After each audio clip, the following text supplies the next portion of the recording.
Boa noite, queridos irmãos, a graça e a paz seja com todos.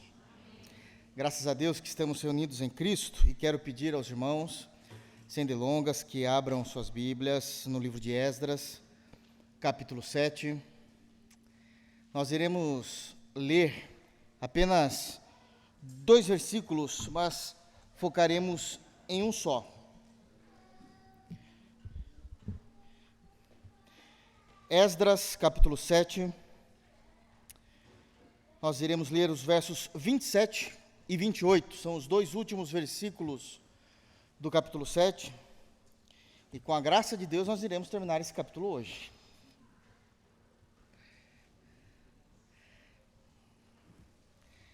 Todo mundo está saindo hoje doutorado em Esdras 7, meu Deus, né? Esdras, capítulo 7, versículos 27 e 28, apenas para dar o contexto, mas eu focarei hoje todo o sermão apenas no versículo de número 28, e temos muito a aprender nesse versículo, temos muito a sermos orientados nesse texto bíblico, e que Deus possa nos falar, tratar aos nossos corações para a sua glória, e para que nós possamos ser edificados com sua doce voz. Amém? Porque Deus é um Deus que fala por sua palavra. Amém? Diz assim o texto bíblico, Esdras, dizendo: Bendito seja o Senhor, Deus de nossos pais, que deste modo moveu o coração do rei para ornar a casa do Senhor, a qual está em Jerusalém, e que estendeu para mim a sua misericórdia perante o rei, os seus conselheiros e todos os seus príncipes poderosos. Assim, me animei, segundo a boa mão do Senhor, meu Deus, sobre mim, e ajuntei de Israel alguns chefes para subirem comigo. Amém. Feche teus olhos, vamos orar. Deus de graça, Deus santo e todo-poderoso, é por meio exclusivamente do nome santo de Jesus que nós nos reunimos a Ti. Buscamos a Tua face e sabemos, Pai, que quando nós estamos, Senhor, em unidade, clamando por Ti, por meio de Cristo, o Senhor está presente. Graças Te damos, Pai, por tão grande salvação. Graças Te damos pelo perdão dos pecados. Graças Te damos porque o Senhor tem nos conduzido em meio à luz. E isto é graça. Isto é graça. Mas também sabemos, Pai, que o Senhor não apenas nos conduz em meio à luz, o Senhor não apenas nos salvou, o Senhor nos tem dado qualidade de vida. E isso é uma prova excepcional do Teu amor, do Teu cuidado e da Tua provisão. Nos mostra, Pai, mais desse Teu atributo a nós, para que possamos nos alegrar em Ti e lhe glorificar por mais essa obra Tua em nossas vidas. É no santo nome de Jesus que oramos. Amém. Queridos, os irmãos bem sabem que o capítulo 7, ele é a segunda parte do livro de Esdras. O livro de Esdras, ele é dividido pelo menos em 2 grandes partes. A primeira parte, do capítulo 1 ao capítulo 6, foco dos primeiros 6 capítulos, a reconstrução do templo. Templo terminado, templo erigido, templo funcionando, inicia-se o capítulo 7, apresentando o personagem que dá nome ao livro, Esdras. Até então, nós não tínhamos no livro o nome de Esdras, a pessoa de Esdras sendo apresentado, mas agora nessa segunda parte nos é apresentado esse homem de Deus. E nós falamos isso com muita segurança a respeito de Esdras, porque tudo aquilo que temos pregado, falado, ensinado a partir do capítulo 7 é de uma riqueza imensa a respeito desse personagem e de uma riqueza também imensurável a respeito daquilo que Deus faz, trabalha para o seu povo, como Ele tem sido misericordioso e tem trabalhado, demonstrado o Teu amor para com o Teu povo. Então esse é um foco importante que nós não podemos perder. A excelência de uma vida espiritual, crente em Deus de Esdras, e um Deus de graça que em amor, soberanamente, decidiu trabalhar em prol do seu povo, não por merecimento, mas porque Deus decidiu nos amar. E algo que já precisa ficar claro de início é que, se Deus nos ama, o motivo desse amor, Deus não encontrou em nós. Deus não achou o motivo do seu amor em nós. Seja lá o que foi que moveu o coração de Deus para que Deus pudesse amar o seu povo, Deus encontrou esse amor nele mesmo. Porque uma verdade precisa estar muito clara para o povo de Deus, e quando nós evangelizamos, isso também deve ser ensinado. Que a única coisa que nós podemos oferecer a Deus de nós mesmos é a nossa queda. É a nossa queda. Não há mais nada em nós que possamos oferecer a Deus, porque tudo que nós oferecemos a Deus, seja a nossa santidade, o nosso coração, a nossa vida, a nossa devoção, isso não veio de nós, isso é obra do Espírito Santo em nós. Esses dias mesmo eu conversava e falei isso também publicamente, que quando nós dizemos que oferecemos o nosso coração a Deus, nós não estamos oferecendo um presente para Deus. O nosso coração transformado é um presente de Deus para nós, porque o profeta Ezequiel, no capítulo 36, disse exatamente isso, que o Senhor Deus tirou de nós o nosso coração de pedra e Ele que colocou em nós um coração de carne. Até o coração que nós temos para adorar ao Senhor provém dEle. Não há mérito em nós. Qualquer entendimento de que há um mérito em nós, e não exclusivamente na Trindade Santa, isso fará com que tenhamos uma compreensão errônea dos textos sagrados. Amém? Dito isso, sabemos então que o capítulo 7, além de apresentar a vida de fé de Esdras e um Deus cheio de graça, nós acabamos de pregar, de ler um texto, o texto anterior, ainda no capítulo 7, até o versículo 26, em que o rei Artaxerxes, rei da Pérsia, nesse momento da história, ele estava instruindo Esdras. E tivemos grandes informações bíblicas a respeito desse ensinamento de Artaxerxes para Esdras, uma vez que ele já era rei, já tinha ali uma maturidade para reinar, ele já sabia a respeito de política, como é que ele deveria lidar com as pessoas, e ele vai agora orientar o sacerdote Esdras, que não apenas é sacerdote, mas nessa segunda caravana de retorno do exílio babilônico para Jerusalém, para todo Israel, ele também seria agora um líder civil, e muita coisa entre uma liderança eclesiástica e uma liderança civil. E Artaxerxes, ele trabalha esses conceitos, orienta Esdras, e Esdras se vê alegre com isso. A resposta de Esdras a essas orientações do rei, que nós já pregamos, é exatamente o versículo 27 e 28 que nós acabamos de ler. É a resposta de Esdras às orientações. Ele glorifica a Deus no versículo 27, bendito seja o Senhor, Deus de nossos pais, que deste modo moveu o coração do rei para ornar a casa do Senhor, a qual está em Jerusalém, e ficamos pelo menos, acho que 2 ou 3 cultos, pregando somente o versículo 27, porque há muita informação, muito conteúdo teológico a respeito daquilo que Esdras estava glorificando, como é que ele estava vendo Deus, que é o Deus que conduz o coração do rei, e isso em Provérbios já é dito que o coração do rei está na mão do Senhor, e também é dito que Deus é um Deus que ama a beleza e a ordem. Então, tanto que ele vai dizer que Deus moveu o coração do rei, não era para reconstruir ou terminar o templo já tinha acabado. Só que na visão de Deus, o templo estava feio. E ele vai ornar, e vai decorar o templo, porque Deus ama a beleza, e há algumas características da beleza, daquilo que Deus aprova, mediante a criação, e nós trabalhamos também esse conceito. Ok, irmãos? Então, essa é a primeira parte da adoração que Esdras tem, mediante aquilo que Artaxerxes tinha falado para ele, mas ele continua, e agora nós vamos entrar, então, no versículo de número 28, ele glorifica a Deus, então, porque Deus moveu o coração do rei, que Deus ornou a sua casa, o qual está em Jerusalém, e ele termina dizendo no versículo 28, e esse mesmo Deus, que estendeu para mim a sua misericórdia perante o rei, os seus conselheiros e todos os seus príncipes poderosos. Até aqui. É o Deus que estendeu para Esdras a sua misericórdia perante o rei, os seus conselheiros e todos os seus príncipes poderosos.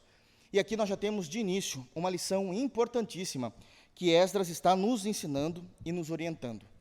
Que Deus é o Deus que brota a sua graça em nós. Deus, Ele é um Deus que brota, de alguma forma, inimaginável, poderosa, soberana, a sua graça em nós. Agora, isso carece de uma explicação, e eu quero falar com vocês e me demorar um pouquinho aqui nesse assunto. Quando Deus, Ele brota a sua graça em nós, eu sei que a primeira coisa que nós pensamos é a respeito da salvação que nós temos em Cristo Jesus e a sua justificação. Mas isso já tem sido trabalhado há algum tempo na igreja, e nós já temos conhecido muito bem a respeito dessa doutrina. Mas quando Esdras cita essa glorificação saindo dos seus lábios no versículo 28, o contexto não é salvação e o contexto não é justificação. O contexto é a maneira como Deus trabalha na história, de tal maneira que Ele faz com que pessoas, num primeiro momento, pessoas, o outro, aqueles a quem chamamos de o próximo, que é todos em Jesus, o próximo, nos olham de tal forma que vê em nós algo que desperta a atenção, o carinho, a empatia deles por nossa pessoa, sem que nós tenhamos feito absolutamente nada. E isso é uma bênção de Deus que muitas das vezes passa desapercebido. Que Deus, Ele vai brotando nos seus filhos, nos seus servos, nos crentes em Jesus, homens e mulheres, espalhados no mundo todo, a sua graça, de tal maneira que o terceiro, uma outra pessoa, ao olhar para nós, passa a gostar de nós. E não apenas passa a gostar de nós, por algum motivo, em alguma situação específica, passa a nos ajudar. Mas não apenas nos ajudar também. Em alguma situação específica, eles passam a nos amar. Não por aquilo que somos, mas por aquilo que Deus fez brotar em nós, a sua graça. A sua graça. Esdras tem exatamente essa consciência, o Deus que fez com que, quando Artaxerxes olhasse para ele, Artaxerxes gostasse dele, tivesse empatia por ele. O rei da maior nação, ou melhor dizendo, do maior império até o momento da história, aqui da história, ele parou tudo o que estava fazendo para redigir uma carta a Esdras. Quem é Esdras? Como diria o ditado popular, quem é Esdras na fila do pão? Quais são os seus atos até então? Homem de Deus, uma envergadura moral, com certeza com a maior lisura possível, não temos dúvida disso, mas ainda assim ninguém de destaque na sociedade. E Artaxerxes, para tudo o que estava fazendo, porque queria ter um tempo com Esdras, escrever, aconselhar, orientar, porque de alguma maneira Esdras suscitou no coração desse imperador, desse rei, algo que o rei se importou com ele, não querendo que ele se desse mal, tropeçasse e fosse por caminhos errados. Somente Deus pode fazer isso. Aliás, é exatamente o que ele está dizendo. E que este Deus estendeu para mim a sua misericórdia perante o rei, os seus conselheiros e todos os seus poderosos. Não era eu. Nunca foi algo meu. Nunca foi uma atitude, uma palavra, uma obra que eu realizei. Foi a misericórdia de Deus que de alguma forma brotou a sua graça em mim e o rei passou a ter empatia por mim.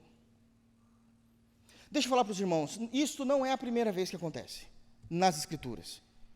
E assim seria por todos os séculos até que o Senhor voltasse para buscar o teu povo. Existem algumas frases que são importantíssimas nas Escrituras, que nós não podemos deixar passar desapercebido quando nós estamos lendo a palavra de Deus. Uma das frases que é muito conhecida, principalmente no Antigo Testamento, é que estamos lendo o texto a respeito de determinado personagem que está envolvido naquela narrativa, e aí é dito o seguinte: e ele achou graça em ciclano ou fulano. e ele achou graça. Essa expressão é uma expressão notória de que aquele sentimento positivo e favorável a respeito de alguém, do sujeito da narrativa, é uma expressão exata do milagre e da bênção de Deus que está ocorrendo naquele momento. E se nós não percebermos isso, nós iremos dar a glória ao sujeito e não a Deus. Nós iremos dar aquilo que foi alcançado, aquilo que foi feito, como um mérito do personagem da narrativa, e não a Deus. Se nós não tomarmos cuidado, muitas das vezes, nós vamos pegar para nós uma glória que nunca foi nossa. Deus fez com que alguém achasse graça em nós, e nós conseguíssemos alcançar algo. Nunca foi nós. Nunca foi o nosso merecimento. Mas foi a graça de Deus que de alguma forma brilhou no meio do nosso coração, e isso encheu os olhos daquele que estava nos vendo, e fez com que brotasse misericórdia para ele também. Mas também tem uma outra frase importantíssima, quando nós estamos lendo os textos bíblicos, mostrando esse mesmo mover de Deus, que é, mas Deus, ou o Senhor, de acordo com o contexto bíblico, era com ele. Isso muda tudo. Isso muda toda a história.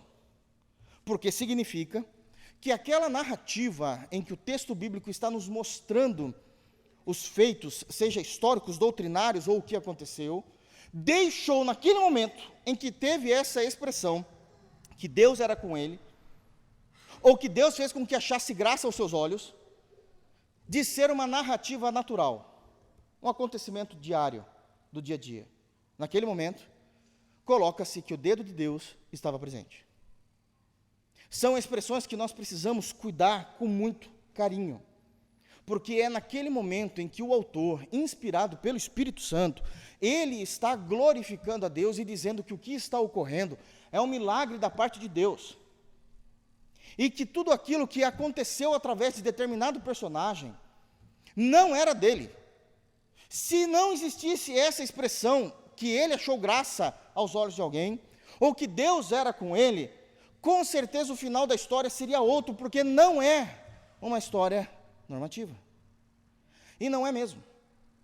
Não é mesmo. Quando Esdras ele está dizendo aqui que Deus estendeu a sua misericórdia perante o rei, os seus conselheiros e todos os seus príncipes poderosos, Esdras está reconhecendo quem era eu, para que o rei Artaxerxes, o maior império bélico da época, parasse todos os seus afazeres para escrever uma carta para mim, e essa carta era me ensinando como governar uma nação que não está mais debaixo da nação dele. Não teria esse final o povo de Deus, se não tivesse dedo de Deus nessa história. Nessa história. Uma vez compreendido o que isso significa, então, que Deus é um Deus que brota a sua graça em nós, perante os olhos do outro, de outrem, nós precisamos entender o que mais ela faz. Agora nós já definimos que Deus é um Deus que brota a sua graça, e a sua graça ela brilha diante dos olhos de outros, para que esses agora, de alguma forma, nos ajudem e passem inclusive a nos amar. Certo? Mas quais são os resultados que isso ocasiona na vida cristã? Na vida do crente, e são muitos deles.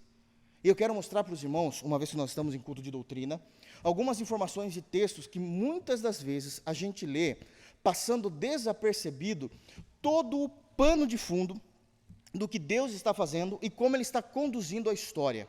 E que se não fosse Deus, tudo daria errado. Se não fosse Deus, todo o final seria diferente. Eu quero citar aqui um personagem importantíssimo que também sofreu essa mesma influência, sofreu no sentido positivo, essa mesma influência da parte de Deus, José do Egito. Abram, por favor, em Gênesis 39, e vamos analisar o texto, e nós vamos ver como é que Deus começa a brotar a sua graça e a sua misericórdia em personagens bíblicos, e que Ele continua fazendo isso em nossas vidas. Nós sabemos a história de José, apenas relembrando aos irmãos, José, até então, até o momento da narrativa de Gênesis 38 e também 39, era o filho mais novo, viria um mais novo depois, que era Benjamim, mas ele era o mais novo até esse momento. Ele era mimado, ele era mimado pelo pai, e o pai claramente demonstrava um amor preferencial por José, mais do que pelos outros filhos. Ele também tinha o costume errático, equivocado, de presentear José de uma forma que ele não presenteava os outros filhos, dando inclusive uma manta muito bonita, uma roupa muito bonita, muito colorida. Isso pode parecer brega para nós hoje, mas não é, porque a ideia de uma roupa muito colorida era uma roupa muito cara, visto que não existia indústria têxtil, não era fácil fazer as cores diversas em roupas, mas precisava-se de um grande trabalho para conseguir colorir com listras coloridas as roupas, e ele foi presenteado pelo seu pai Jacó. Os irmãos já não gostavam muito, e José também tinha um defeito: ele era dedo duro. Ele gostava de falar para o seu pai tudo o que os seus irmãos estavam fazendo de errado. Embora isso não justifique, isso causou ira e indignação aos irmãos de José. Ira e indignação. Mas não foi uma ira de uma discussão familiar, não, irmãos. Foi uma ira a ponto deles decidirem matar José. O primeiro plano era: vamos matar o nosso irmão. A grande pergunta que ficava entre esses 11 irmãos, eram 12 no total, entre esses 11 irmãos é: tá, a gente vai matar José, mas o que a gente fala para o nosso pai? E alguém teve uma ideia de dizer simples: a gente fala que ele veio saber o que a gente estava fazendo, porque é o que ele sempre faz, mas no deserto algum animal selvático o pegou, o matou, a gente mata um animal, pega a sua roupa e suja no sangue desse animal, entrega para o nosso pai e fala: olha o que nós achamos, ele foi devorado por algum animal. Mas Rubem, ele vai dizer: não faça isso, é muito difícil a gente fazer isso, eu acho que isso vai ter um peso da parte de Deus sobre nós. O resto não, né? Só isso, né? É a cabeça daqueles crentes superficiais. Haverá um peso da parte de Deus. Então o que a gente faz? Bom, a gente deixa ele preso num poço que não tem água até ele morrer. Não mudou muito a expectativa. E aí eles fazem exatamente isso, eles acham um poço que não tem água, jogam o seu irmão mais novo lá, ele fica desesperado, eles não sabem muito bem o que fazer, até que no horizonte lá do deserto começa a vir uma caravana de ismaelitas. Bom, para quem conhece um pouquinho de história, já sabe que ali já existia um confronto entre essas duas nações, mas na hora de fazer maldade parece que todo mundo dá as mãos, né? E aí eles conversaram e venderam o seu irmão. E o seu irmão foi parar no Egito. Irmãos, é muito longe. Seus irmãos sabem as localizações geográficas entre Israel e Egito, principalmente naquele período, nós estamos falando aí de 6.000 anos atrás, 6.000 anos atrás, é muito longe, mas ele vai, e ele chega lá a ser vendido como escravo. O capítulo 39 é exatamente a narrativa do que acontece quando José chega no Egito. Eu quero ler com os irmãos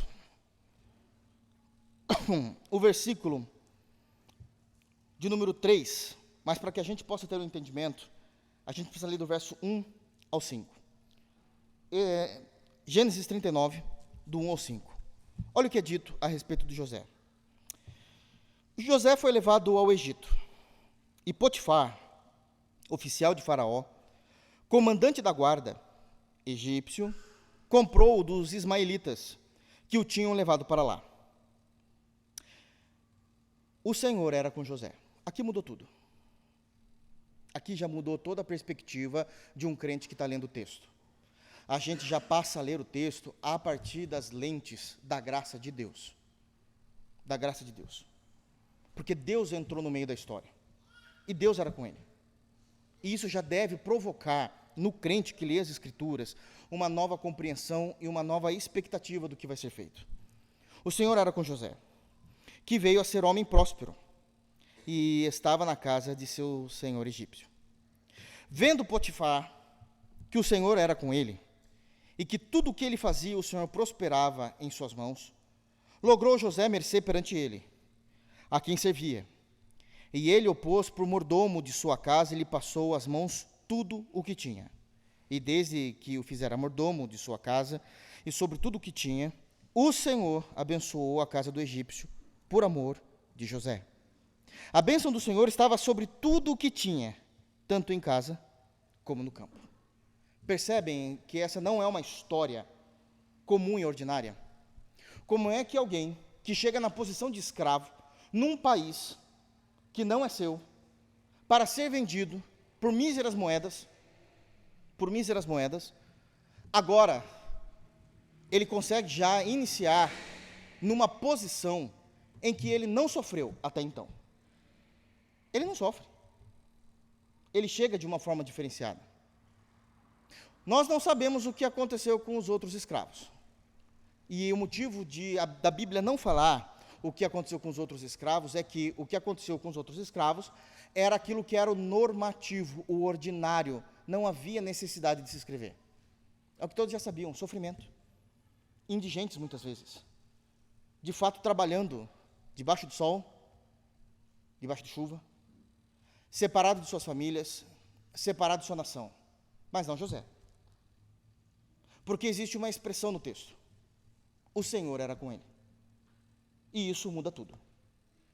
Quando o Senhor é conosco, isso muda e deve mudar toda a perspectiva de nossa vida. Isso é muito sério, irmãos. É que a gente lê sempre o texto bíblico sem perceber o que é que nós estamos lendo. Deixa eu explicar o que aconteceu aqui de uma forma muito simples para os irmãos. No versículo 1, está falando a respeito da soberania de Deus. Mas não apenas a soberania, mas a providência de Deus.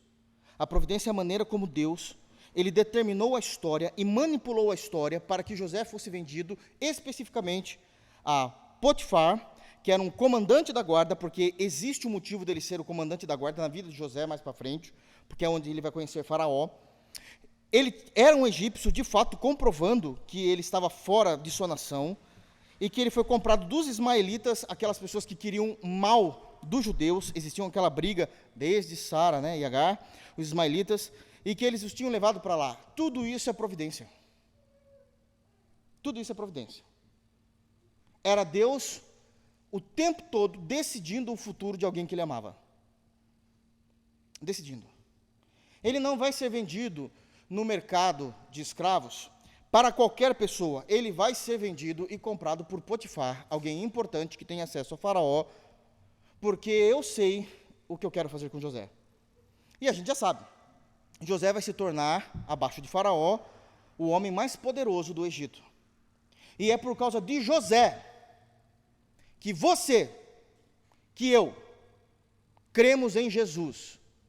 Porque José foi o responsável por resguardar Judá, seu irmão, da onde viria o Cristo bendito de Deus. Se não fosse José, a história seria outra. Então, quando nós lemos no texto bíblico, o Senhor era com José, nós precisamos entender que Deus também, de alguma forma, estava nos guardando na pessoa de Cristo. Porque se Deus não fosse com José, a história seria outra. Bom, qual a história seria? Simples. Toda a família de Jacó, descendente de Abraão, da onde viria o Salvador, morreria naquele período de fome. Porque Deus foi com José, nós conhecemos Cristo. O problema é que a gente lê os textos bíblicos, separando eu deles. É a nossa história, isso daqui. Essa é a nossa história, é a nossa família, é o nosso povo. Não falo biologicamente, mas eu falo na pessoa de Cristo, na família de Deus, dos eleitos de Deus, a igreja. Esses textos precisam ter vida para o seu e para o meu coração. Senão é mais uma narrativa histórica. E se colocar a narrativa de Moisés diante de mim, ou a narrativa de Flávio Joséfos diante de mim, é a mesma coisa. E não é. Porque Flávio Joséfos foi um exímio historiador, mas nunca foi inspirado pelo Espírito. Isso aqui é a palavra de Deus. E traz vida ao seu e ao meu coração. Isso muda tudo. Verso 2, o Senhor era com José, que veio a ser homem próspero e estava na casa de seu senhor egípcio. Qual o sofrimento tem aqui? Ele já chegou sendo alguém próspero. Deus prosperando os seus caminhos. Isso significa que Deus brotou a sua graça nele. É uma demonstração de que Deus brotou a sua graça na vida de José. É o Deus da providência, é o Deus soberano no versículo 1, mas é o Deus que brota a sua graça no versículo 2. Verso 3, vendo Potifar que o Senhor era com ele, vendo Potifar que o Senhor era com ele, e que tudo que ele fazia, o Senhor prosperava em suas mãos, nós vemos, de fato, que quando Deus, verdadeiramente, quando Deus, não é o que eu acho, mas quando de fato é uma obra de Deus, Ele imputando sobre nós, brotando sobre nós essa graça, de tal maneira que os outros consigam ver isso em nós, isso é notório. Potifar, ímpio, incrédulo, egípcio, indo rumo ao inferno, nunca se converteu, mas ele não conseguia negar que existia algo divino na vida de José. Porque a graça de Deus, ela é visível aos homens. Se as pessoas não estão vendo isso em nós, é porque de fato nós não temos brilhado a luz de Jesus. Jesus ensinou isso no seu primeiro sermão de Mateus, no capítulo 5, a partir do versículo 16. Que a vossa luz brilhe diante dos homens, para que eles vejam as vossas boas obras e glorifiquem o Pai que está no céu.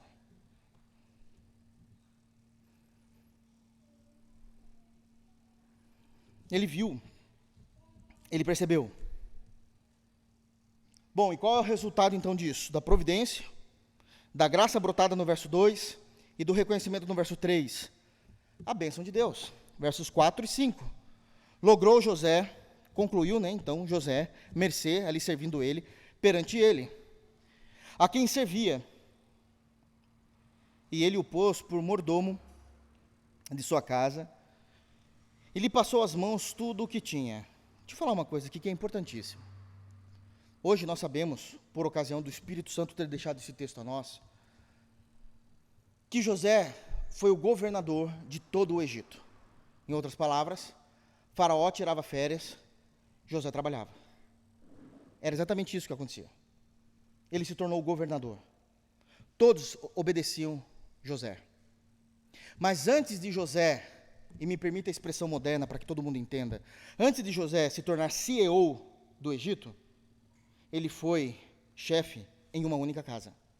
Existe um crescimento natural. Existe um crescimento. Chegue um escravo e coloca ele direto para governar o Egito. Ele quebra o país, não tem preparo, não sabe das coisas. Ele conhece Potifar, homem rico, de bens, uma vida muito diferente da vida dele, socialmente falando, financeiramente falando, e ele começa a aprender como é que administra aquela quantia de dinheiro de uma família, os bens. Administrar, irmãos, não é colocar na planilhinha do Excel, não. O que ele vai gastar, isso aqui em carne moída, isso aqui em batata, não é isso não. É trazer mais resultados. Qual é o investimento que eu devo fazer para ganhar mais dinheiro em cima disso? Se eu tenho 1.000, como eu faço fazer virar 2.000? Agora que eu tenho 2.000, como que eu faço fazer 5.000? É esse o ponto. Até que José foi capacitado para trabalhar como governador do Egito. Existe um crescimento. Por que eu falo isso?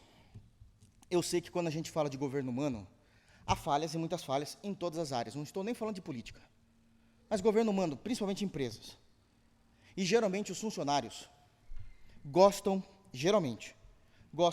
de reclamar. Eu estou generalizando mesmo aqui. Dos seus superiores ou até mesmo do CEO de grandes empresas. Vamos colocar aqui de multinacionais. E reclamar. Deixa eu falar uma coisa. Se você estivesse naquela cadeira, talvez você não fizesse melhor. Porque não é simplesmente decidir sim ou não. Tudo tem variável. Se ela é multinacional, com sede lá fora, até o CEO daqui tem que obedecer o que os caras lá de fora falam. Tem muitas questões que estão postas.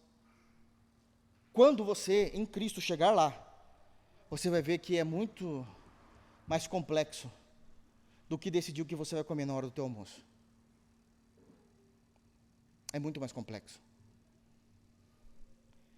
independente de quem será em 2023, a gente já sabe, né? O presidente do Brasil, não ache que é simplesmente ele chegar e falar, eu decido isso.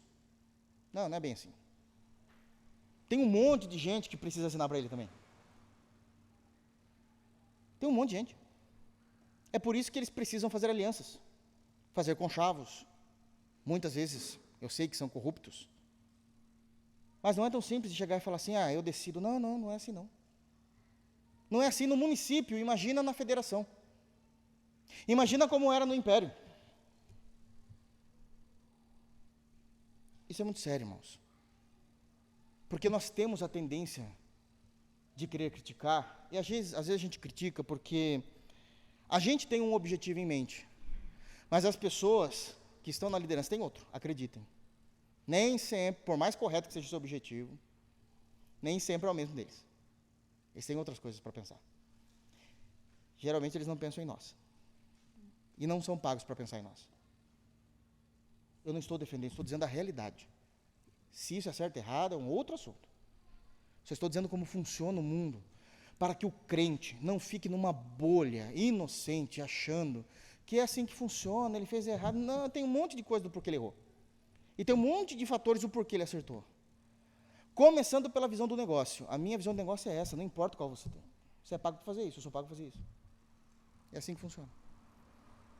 Triste realidade, eu sei. Só estou mostrando como funciona. Isso é muito sério. José não teria condições de governar o Egito no primeiro momento em que ele chegou nesse país, nessa terra estranha. Mas Deus o abençoou, fazendo com que ele fosse para a casa de Potifar e tivesse tudo em suas mãos. E lhe passou as mãos tudo o que tinha. 5. E desde que fizera mordomo de sua casa, e sobre tudo o que tinha, o Senhor abençoou a casa do egípcio por amor de José. Isso também é muito importante. Quando o texto bíblico disse que o Senhor era com ele, tudo mudou na vida de José. Tudo muda na perspectiva do crente que lê com vivacidade o texto bíblico. Tudo muda na perspectiva.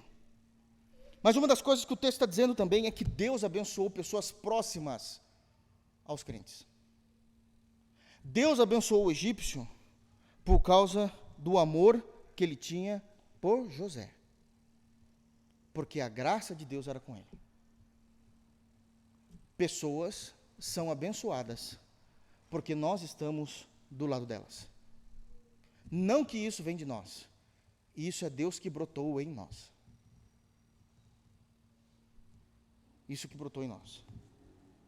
A grande questão é o seguinte: Deus, Ele é perfeito, absoluto, infinito, eterno, em todos os seus atributos, onipresente, onisciente, onipotente. Isso é indiscutível. A grande questão é os marqueteiros de Jesus, somos nós. A gente tem que ver se a gente realmente está oferecendo e mostrando esse Deus real para as pessoas, para que elas possam receber a graça de Deus através de nós. Através de nós. O que a gente tem visto, generalizando também, obviamente, no Brasil, é que muitas vezes a igreja evangélica tem mostrado um evangelho deturpado.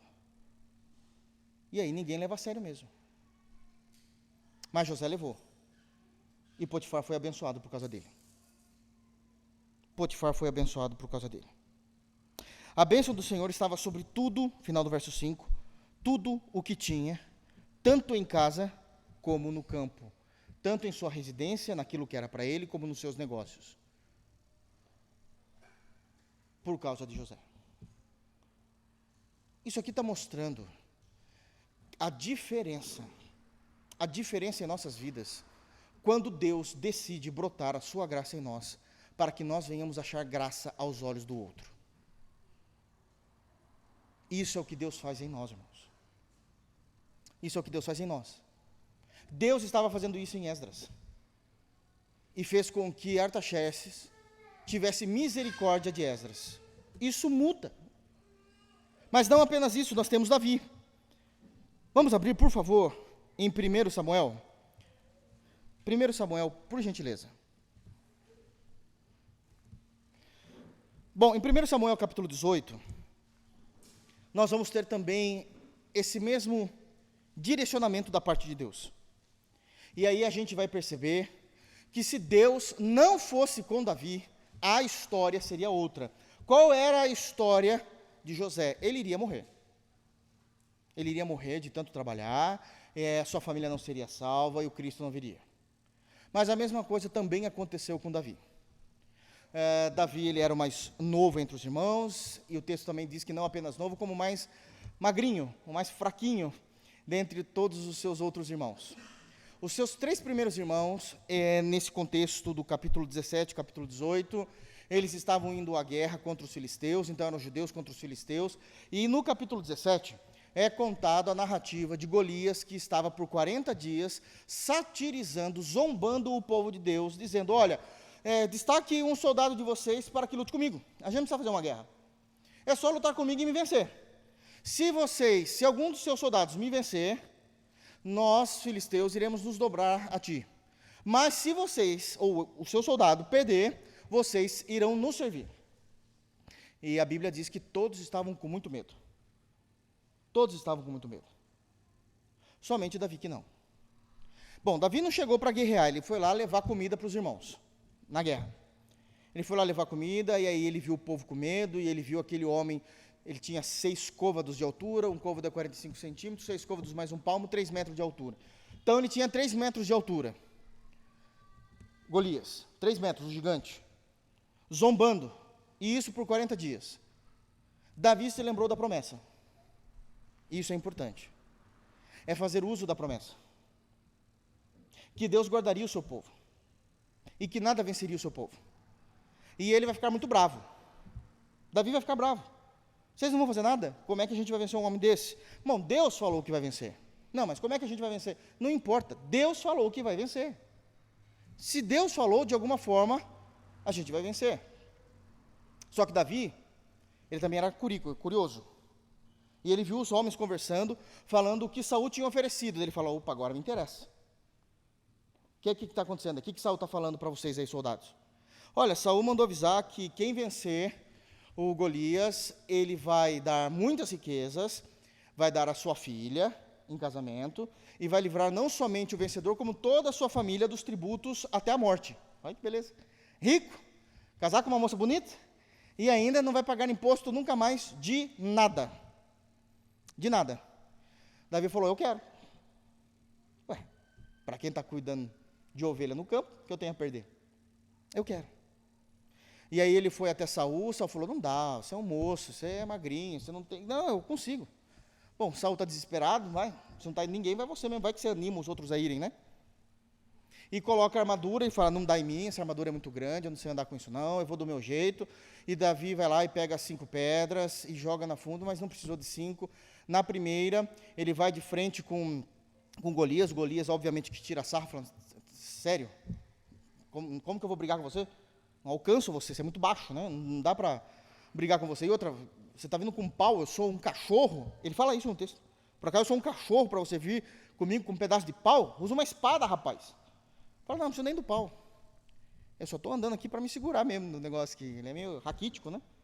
Mas ele joga o pau e ele pega a pedra, e é dito que na primeira ele consegue cravar na testa do Golias. O Golias não morre, mas ele cai, com o rosto em terra, e ele vai até o Golias, ele pega a espada do próprio Golias, e agora sim ele mata, cortando a cabeça. Bom, Saul ficou impressionado. Mas Davi disse que ele estava indo porque Deus era com ele. Isso mudou tudo. Já muda a ordem natural das coisas novamente. Davi não tem condições de ganhar de Golias, não existe isso, irmãos. É uma impossibilidade por definição, mas Deus era com ele. Isso mudou de novo todo o rumo da história. De Davi veio o nosso Salvador. Deus preservou a linhagem de Davi. Deus nos salvou porque Davi ganhou de Golias. Se Davi não tivesse ganhado de Golias, nós não estaríamos aqui hoje. Deus estava lembrando de você e de mim nesse dia. É que a gente não se coloca na história. Mas Deus nos ama. Deus tem um carinho por nós. Graças a Deus por isso. Em Cristo, Deus nos ama. Isso é um chamado ao arrependimento e dizer: Senhor, como eu preciso ser grato a Ti, por toda a Tua história e pela maneira como o Senhor conduziu todo o teatro da vida para que Cristo chegasse até mim. Para que chegasse até mim. Mas não para aí. O Saul, ele vai ficar impressionado, e aí entra o capítulo 18, que eu pedi para vocês abrirem, 1 Samuel 18, e é dito o seguinte, no versículo de número 5, Davi começou a trabalhar para Saul, no primeiro momento, e 1 Samuel 18, 5 disse: saía Davi, aonde quer que Saul o enviava, e se conduzia com prudência, de modo que Saul o pôs sobre tropas do seu exército, e era ele bem quisto de todo o povo e até dos próprios servos de Saul. Porque Deus fez com que agora Davi, não somente fosse que Deus era com Davi, mas que agora a graça que Deus colocou em Davi fizesse com que Saul o colocasse como chefe do exército. Gente, era um moleque. Passou na frente de todo mundo que tinha plano de carreira, para conseguir chegar aonde ele estava. Mas essa graça fez com que todos gostassem dele. Ele era bem quisto de todo o povo, e aqui tem um adendo, esse adendo é importante, e até dos próprios servos de Saul. É como a primeira pessoa da fila para se tornar o general do exército dissesse assim: fica à vontade, faz 30 anos que eu estou esperando essa promoção, mas fica à vontade. De alguma maneira sobrenatural, Davi alcançou graça aos olhos, inclusive, abre aspas, dos seus concorrentes profissionais, fecha aspas, para estar na frente do exército. Para arrematar isso, o texto diz, no versículo de número 14, ainda do capítulo 18, o seguinte, que Davi, verso 14 do capítulo 18, Davi lograva bom êxito, Davi alcançava bom êxito em todos os seus empreendimentos, pois o Senhor era com ele. De novo, é impossível uma pessoa ter só sucesso na vida. Todo mundo passa por dificuldade, todo mundo passa por aperto, todo mundo passa por perrengue. Aí você olha para alguém que só tem sucesso. Aqui já está quebrando, irmãos, a rotina do ordinário, do natural. Porque a graça de Deus brotada em Davi fez com que tudo que ele fizesse prosperasse e terminasse em bom termo.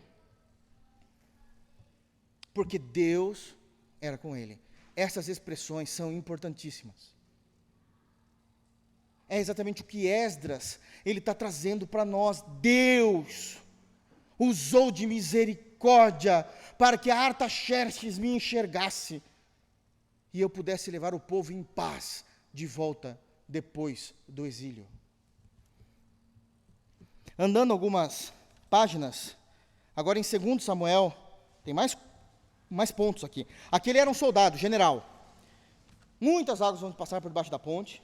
Vamos para 2 Samuel, capítulo 5.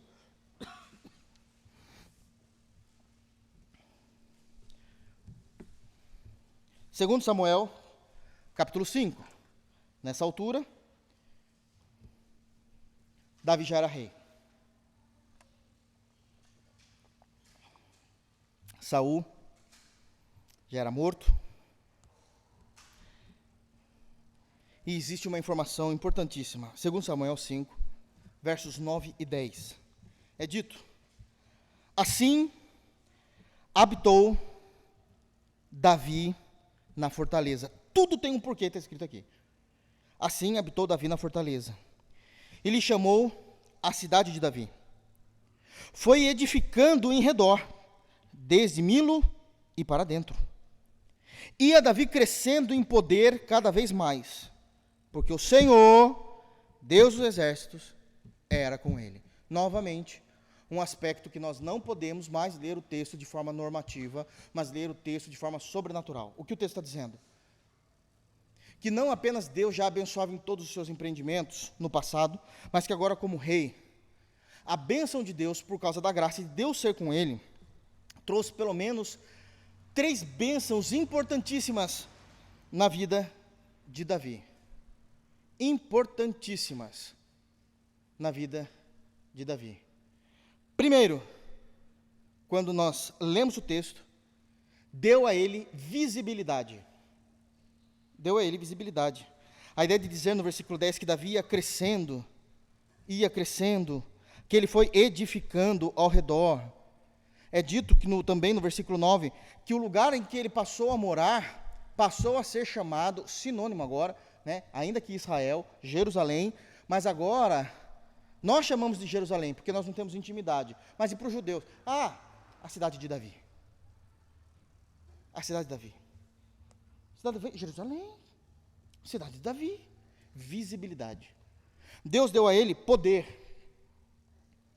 Deus deu a ele poder, e Davi ia crescendo em poder, cada vez mais. Não é natural esse crescimento extraordinário. Isso é bênção de Deus, porque Deus era com ele. Porque Deus era com ele. Isso não é normal. Isso não é normal. Deu visibilidade, deu poder, em terceiro lugar, ele deu iminência, posição a Davi. Assim, habitou Davi na fortaleza. Só rei habita em fortaleza. Só rei habita em fortaleza. Sabe por quê? Porque Davi era bom? Não é isso que o texto está dizendo. O texto diz que tudo isso aconteceu no final do versículo 10, porque o Senhor, Deus dos exércitos, era com ele. Uma coisa interessante com José e com Davi, uma coisa interessante, algo em comum também com Esdras. Nenhum desses 3 personagens roubaram para si a glória de Deus. Olhe para os Salmos e você vai ver Davi dizendo assim: tudo que eu sou é por causa de Deus. Tudo que eu conquistei foi Deus, não fui eu. Todas as batalhas vencidas, eu não tinha capacidade para isso. Todos os impérios derrubados, não tinha a menor capacidade disso. José não roubou a glória de Deus. A partir do capítulo 40, aliás, bem adiante também, até no 49, ele vai dizer isso. Quando os irmãos vão pedir perdão a eles, que os irmãos vêm de Israel passando fome e ele se revela quem ele é, depois de todo um trâmite que parece uma novela, mas Deus faz isso de uma forma gloriosa. E agora ele se revela dizendo: eu sou José, a quem vocês venderam. E os irmãos começam a chorar, eles falam: não chorem, porque Deus transformou todo o caos em bênção. Deus transformou, não fui eu que cresci, não fui eu que arregacei a manga, não fui eu que corri atrás. Isso não significa que não há responsabilidade humana. O que eu estou dizendo é que por mais que haja responsabilidade humana, os lugares alcançados foi porque Deus me colocou aqui. Deus me colocou. Ele não tinha coragem, é isso que nós precisamos. Os crentes de hoje não têm essa percepção. Não roubem a glória de Deus. Foi Deus que me colocou aqui. Esdras entendem isso. A misericórdia de Deus, de alguma maneira, me fez ser um camarada diferenciado ao rei, aos poderosos e aos príncipes. Foi Deus. Foi Deus. Foi Deus. Não se toca naquilo que é de Deus. Não se toca naquilo que é de Deus. Esther, por favor, está um pouquinho depois de Esdras. Esdras, Neemias, Esther. Isso para consolidar a doutrina bíblica de que Deus é um Deus que faz com que pessoas olhem para nós e vejam a sua graça. E todas as vezes que pessoas veem a graça de Deus em nós, isso é acompanhado da bênção de Deus. Nunca esqueçam disso. Que Deus brota a sua graça em nós. Mas é dito no texto de Davi, que ele, ainda que tivesse a graça de Deus, Davi agia com prudência. Deus é comigo. Está tudo de boa, não está não. Existe uma responsabilidade, uma moral, uma ética, uma sabedoria, uma coerência, uma postura. A gente é crente. Existe uma postura, uma ética, uma moral, uma coerência. Não é de qualquer jeito. Não é porque a graça de Deus é conosco que a gente vai se arrastar de qualquer forma, viver de qualquer forma. Tudo o que Davi fazia era com prudência. Com prudência. Ele sabia se colocar, sabia falar, sabia onde estava. Quando Saul estava sendo atormentado, há tempos atrás, não vou abrir aqui agora, é muitos textos, mas quando Saul estava sendo atormentado por demônios, chega um momento que Saul fala, alguém conhece, fala aos seus feiticeiros, inclusive, ou a qualquer outras pessoas, por acaso, vocês conhecem alguém que possa me ajudar? E um dos soldados de Saul diz, olha, eu conheço um jovem, era Davi, né? Eu conheço um jovem, ruivinho, magrinho. Aí diz o texto, e sisudo em palavras. Olha, ele é magrinho, feinho, ninguém dá bola para ele. Mas tem uma postura que é impressionante. Ele é sisudo em palavras, ele sabe falar, sabe conversar, sabe se comportar. Quando você vê ele com a boca fechada, você não dá nada. Quando ele abre a boca, você dá tudo. Você fala, meu Deus, eu reconheço ele. Isso é importante, ser sisudo em palavras. Sisudo em palavras. Em Esther, capítulo 5, verso 1 e verso 2, diz assim, para aqueles que conhecem a história de Esther, todo o livro de Esther está entre o capítulo 6 e o capítulo 7 de Esdras, que é a segunda divisão. Então, termina-se o capítulo 6, tem toda a história de Esther, inicia o capítulo 7, porque a história de Esther terminou. Então, se o rei de Esdras ali falando que ele é Artaxerxes, significa que o rei de Esther é um rei anterior, que é só o Xerxes, ok? Ou, para os mais íntimos, Assuero. Então está aqui em Esther, capítulo 5, versículo 1 diz, ao terceiro dia, prestem atenção, ao terceiro dia, Esther se aprontou com seus trajes reais, e se pôs no pátio interior da casa do rei, defronte da residência do rei. O rei estava sentado no seu trono real, fronteiro à porta da residência. Quando o rei viu a rainha Esther, então estamos falando da sua esposa, parada no pátio, alcançou ela favor perante ele. Isso é um texto que mostra a glória de Deus. Estendeu o rei para Esther o cetro de ouro que tinha na mão. Esther se chegou e tocou na ponta do cetro. Esther se tornou, embora judia, se tornou rainha da Pérsia. E a gente sabe como isso aconteceu. O rei ele era casado, a rainha, a esposa do rei era Vasti, e um dia ele estava muito feliz, ele quis fazer uma festa muito bonita, e ele gastou muito dinheiro com a sua então esposa, e falou, olha, Vasti, hoje é um dia de festa, eu quero que você fique... Estou brincando não, irmãos, está no texto, tá? Quero que você fique muito bonita, muito elegante, muito cheirosa, a gente vai ter uma festa, e no momento certo eu quero que você entre, porque eu te amo, e você é maravilhosa, e eu quero que todo mundo te veja. Está vendo? Não tem nada de pecado nisso. Quero que todo mundo te veja, porque eu quero que todo mundo veja como você é gloriosa. Gloriosa no sentido daquilo que o homem sente por ela. Mas parece que Vasti era meio antissocial. E quando o rei a chamou para entrar, ela foi brincar com o rei. E deixa eu falar uma coisa. Naquela época, principalmente os persas, eles não tinham o amor que o brasileiro tem dentro do casamento. É assim, eu sou rei, eu te amo, eu faço tudo, mas quando eu falar, você faz. Porque eu sou o rei, eu não posso ser humilhado. Isso está certo, não está errado. Um rei não pode ser humilhado. Ainda mais pela esposa. Ele vai perder o fio da meada ali, perdeu a autoridade total. E aí, quando chega no momento, ele tinha dado tudo para Vasti, ele falou, olha, pode entrar. E a Vasti não quis. Amarrou o burro, como diz alguns, e falou, não vou entrar. Não vou entrar. Não, mas aí eu vou passar vergonha. Chama a Vasti, chama a Vasti. E ela não entrou. O rei tentou contornar a situação, e simples, ele falou, bom, já que você não obedece, você vai para ser rainha, tchau. Mandou ela ir passear. Mandou ela ir passear e se divorciou dela.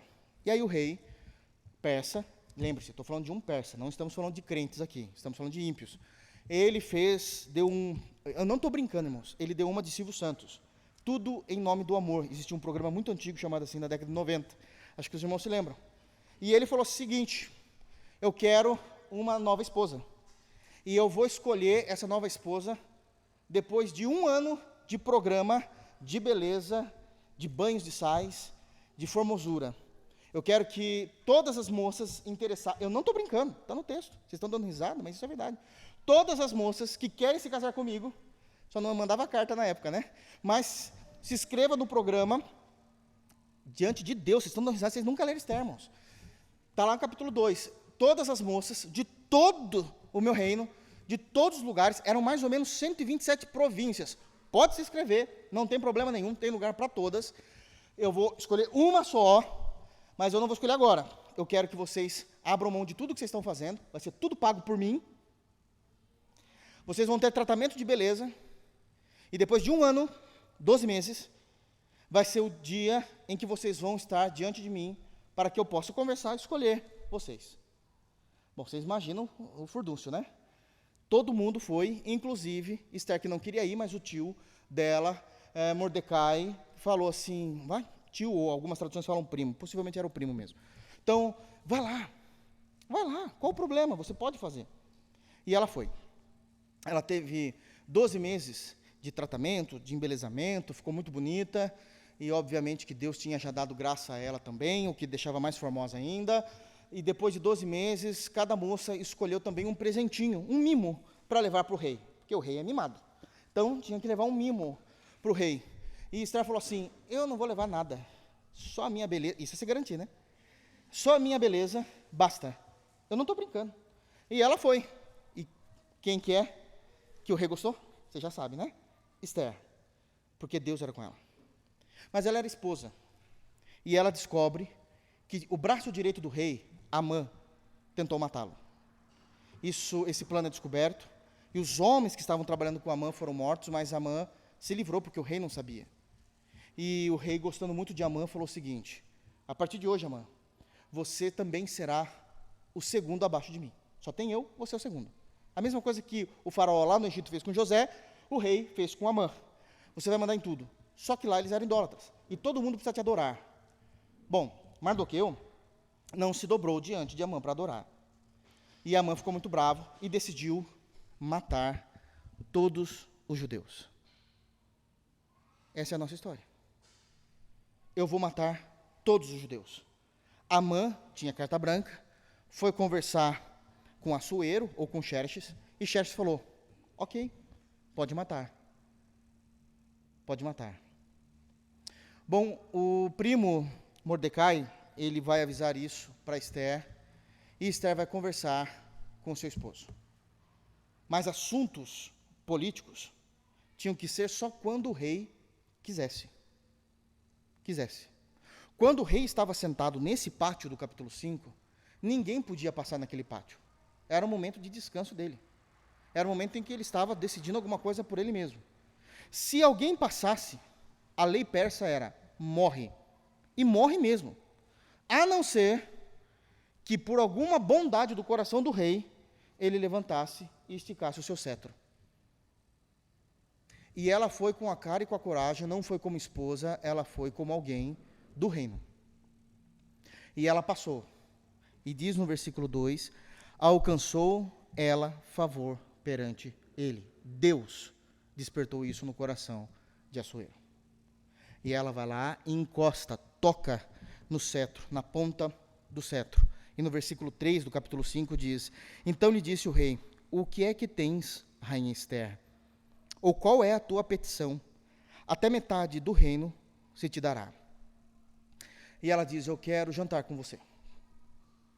Bom, isso pode parecer estranho, porque ela é esposa, mas ela não quer jantar um jantar íntimo. Eu quero jantar diante da vossa majestade, não do meu marido.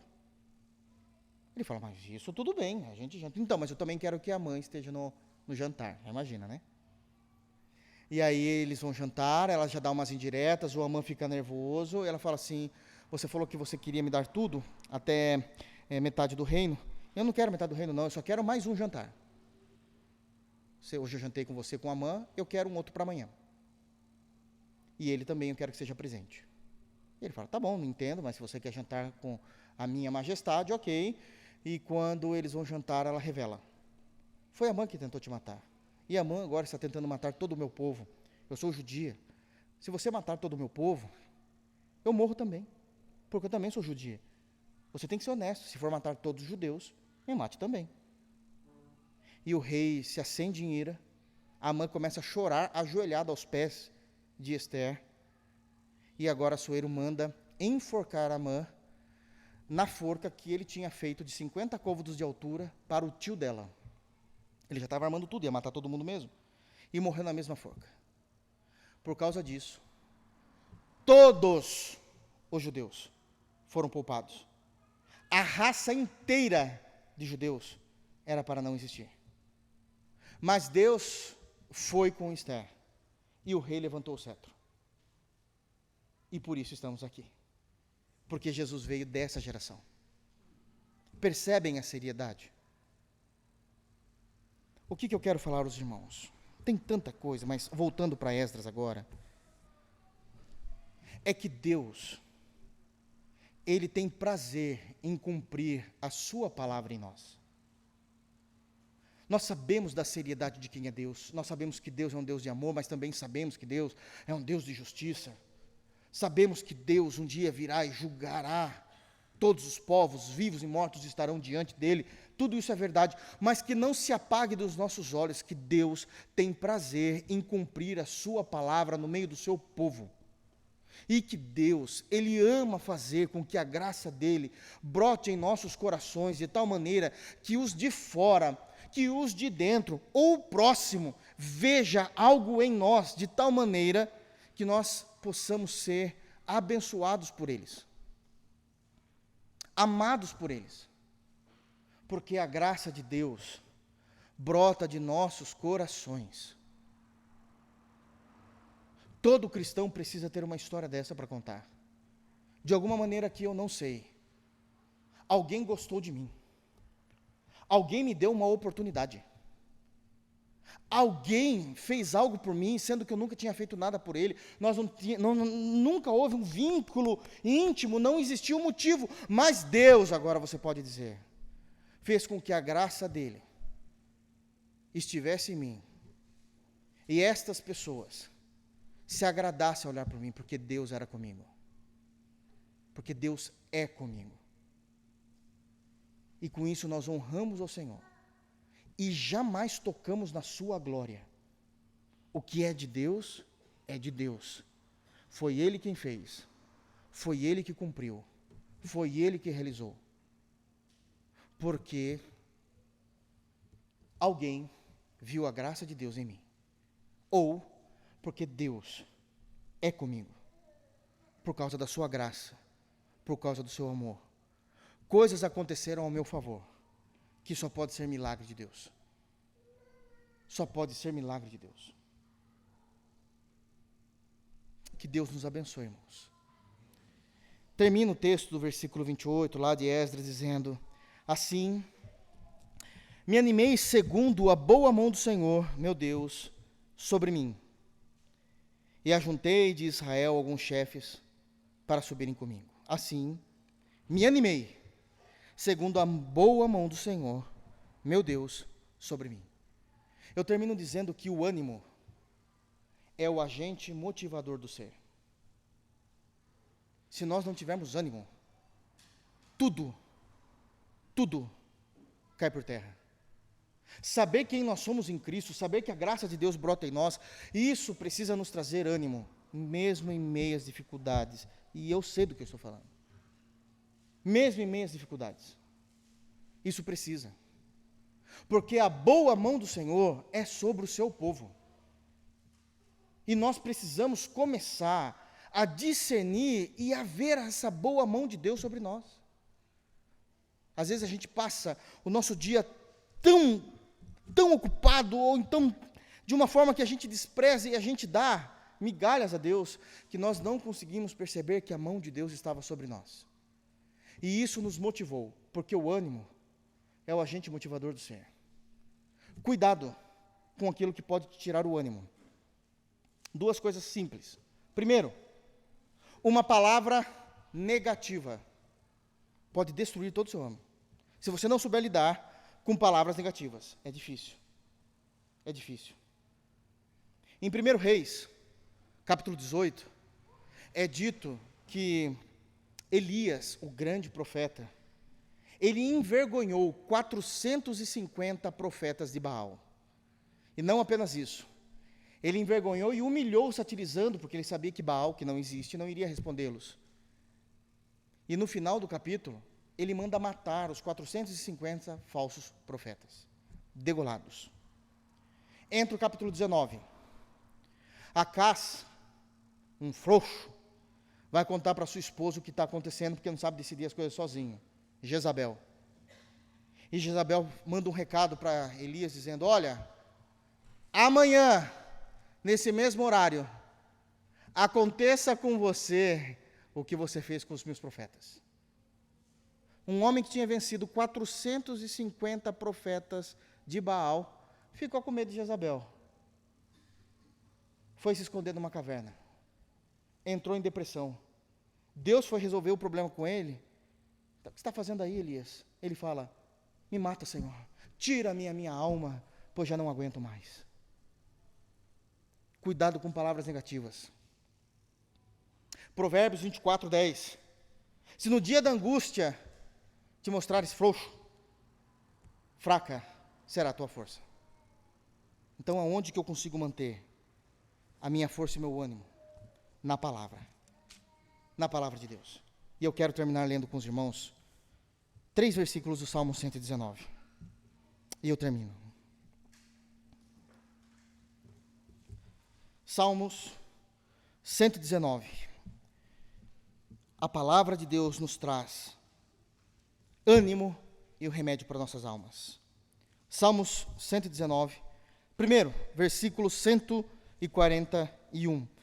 É o maior salmos da Bíblia, inteiramente dedicado à palavra de Deus. E aqui nós temos ânimo para o nosso dia. Salmo 119, verso 141. Olha o que diz o salmista. 141. Pequeno sou e desprezado, contudo, não me esqueço dos teus preceitos. Eu sei que eu sou fraco. Eu sei que eu sou atormentado. Mas eu sei que eu tenho uma palavra que eu posso continuar, onde eu me fortifico. Eu sou pequeno e sou desprezado, mas eu jamais me esqueço do que a tua palavra fala, a teu respeito e a meu respeito. Versículo 143. Sobre mim vieram tribulação e angústia, todavia os teus mandamentos são o meu prazer. Ânimo para a vida. E por último, verso 147.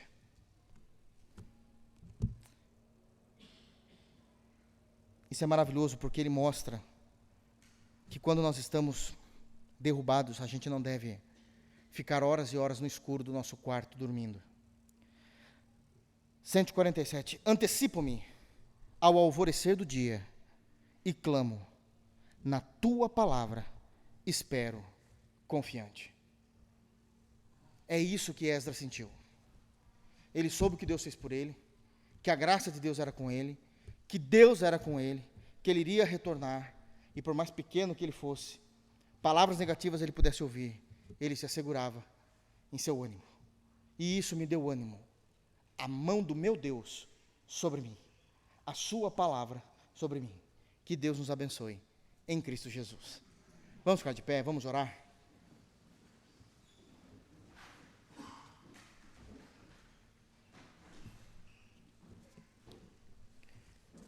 Feche os teus olhos.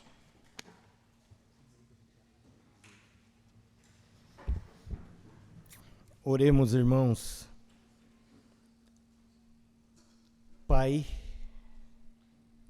Santo Deus, graça te damos por meio de Jesus Cristo, teu Santo Filho, nosso Senhor e Salvador.